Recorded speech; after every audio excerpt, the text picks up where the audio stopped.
There's an issue that I think is the most pressing in the county, and that's jobs. And that really is one of the major platform issues that I'm advocating, is we've got to get rid of some of the regulations and the regulatory burdens that's preventing job creation in Hillsborough County. She's Sharon Calvert, a wife, a mother. She's your neighbor, not a politician. And she wants to help. Well, I think transparency and fiscal accountability. The county has to balance its budget because it can't go and borrow like the federal government. And there's going to continue to be budget pressures on the county budget, as we see in the current budget cycle that we're going through. And therefore, what I'm advocating is putting our checkbook online. I mean, the taxpayers have a right to know where their money's spent and to whom the checks are written. So I think when you shed some light on where that money's spent, I think you'll see some changes. Sharon spent 35 years in big business and small. I've been a manager and a project manager. I've been through the ups and downs of the economic cycles.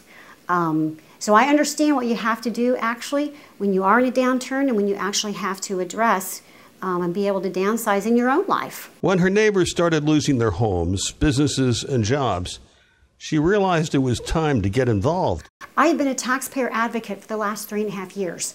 I've gone to D.C. and testified in front of the House Transportation Committee as a taxpayer advocate, and I've been a taxpayer advocate here locally.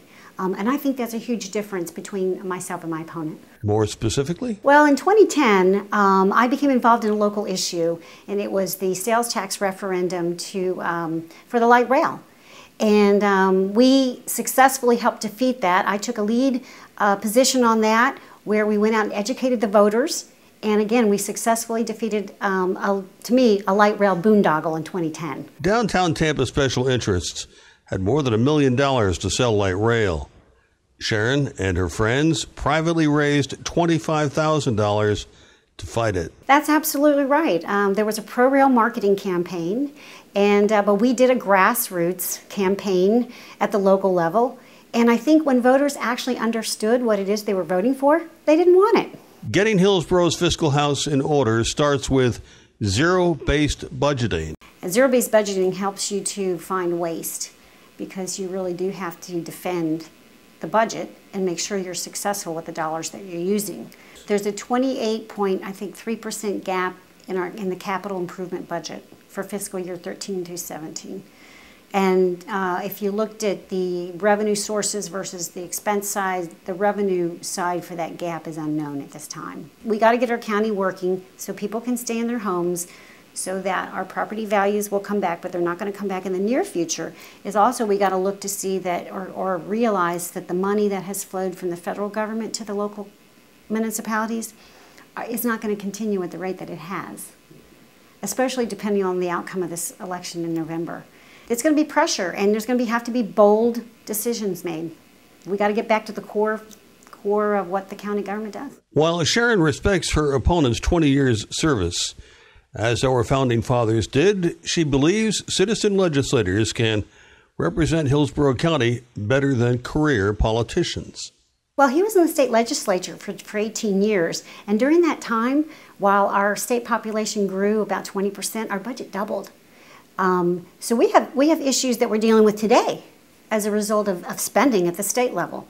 But if you go historically, I was always against the Sunrail and the rail issues. I was against the Sunrail and the high-speed rail, which we thank Governor Scott for rejecting here in the last year or so.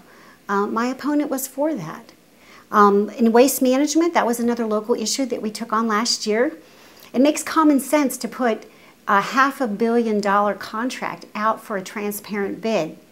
And I think I helped spearhead a coalition that went in front of the county commissioners, and we pushed that issue, and we finally got the county commission to put that bid, that issue and that contract out for a transparent bid. Sharon's a mother of 2 young adult daughters, is happily married, is a native Floridian, and has been your neighbor for the past 35 years. Yes, I'm a native. Not many of us here that are natives left. We're many transplants, but yes, I'm a native, but I've been in Hillsborough County for 35 years. My husband and I, we raised our 2 daughters here. They're now grown, but we had a busy life. I love the outdoors since I'm a native Floridian, and we always enjoyed our community here. And at this point in time, I would love to have and be honored to have the opportunity to serve. And speaking of the outdoors, where does she stand on the saving of the Friendship Trail, the old Gandy Bridge? If the money allocated for the demolition was handed off to help reconstruct it, and the private sector turned it over for operation and maintenance going forward because they could do something with it, make it, a place people want to go, then I think that would be a good thing. But what I get concerned with is that taking that over and we have to operate and maintain it into perpetuity, and can we do that? And how much is that going to cost? And will we have the funds in the future? Because we have to look long term now with our budgets. We can't just think that because we balance a budget today, that it's going to be balanced tomorrow or in the next 5 years. With career politicians failing us, Sharon's helped bring together hard-working, responsible neighbors here and across Florida. We have a great grassroots coalition here in the Tampa Bay area,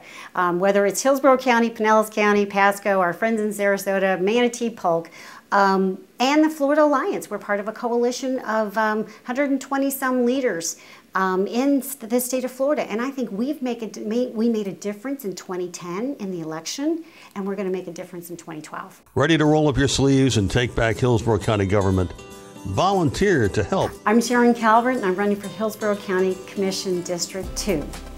I'm running because I believe it's time for a fresh face and some new ideas on the County Commission.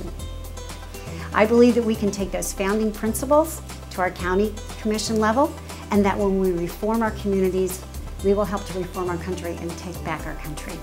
I would be honored to have your vote. I'm running in the primary on August 14th. You may go to votesharoncalvert.com to find more information, and I'd love it if you'd like my Facebook page, Vote Sharon Calvert. Remember, votesharoncalvert.com. I'm running in the primary, and I would be honored to have your vote, and let's get our county working once again. Political advertisement paid for and approved by Sharon H. Calvert, Republican for Hillsborough County Commission, District 2. Well, I'm doing it because there's an issue that I think is the most pressing in the county, and that's jobs. And that really is one of the major platform issues that I'm advocating, is we've got to get rid of some of the regulations and the regulatory burdens that's preventing job creation in Hillsborough County.